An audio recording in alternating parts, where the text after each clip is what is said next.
Good morning. It is Wednesday, May 20th. Yesterday, we had a conference call with the bishop, the consultors did, and we spoke with one another about the different parishes through the diocese and what their plans are in terms of opening up for masses. And I have to tell you, I was a bit surprised during the discussion because I felt like we were moving so slow here at St. Thomas More, though we are opening up, we are having our daily masses. We're looking toward opening for all the masses of the weekends. And as I listened to reports from the other parishes, I found that in many respects, we're way ahead of the curve. And I felt pretty good about that and pretty proud of all the people that are working so hard in terms of plans for opening up for unrestricted Mass. Of course, we have to wait for the state to open up as well, and ultimately, if things are according to plan, that won't be until after July 4th, but in terms of opening up more and more, we're doing a great job. These next 2 Sundays will still just have the 10 o'clock Mass, and it is restricted only to the first communicants and their immediate families.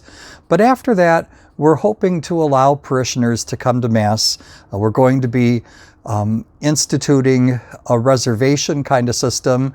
People will be calling in and saying that they want to come to a particular Mass, and the secretary will check the numbers to make sure that we can accommodate you, because we do have some standards that we have to follow from the CDC as well as from the state of Indiana. But plans are moving along rather well. I know for many of you it may not feel that way because you're still at home. I know many of our seniors are chomping at the bit to get back to church because at this point in time, they're being reminded anybody who's over 65 needs to stay at home.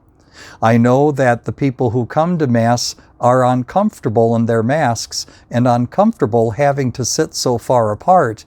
As I said the other day, we're not a social distance kind of people. The church is a close-knit community, and we like to see one another and be in close contact with one another.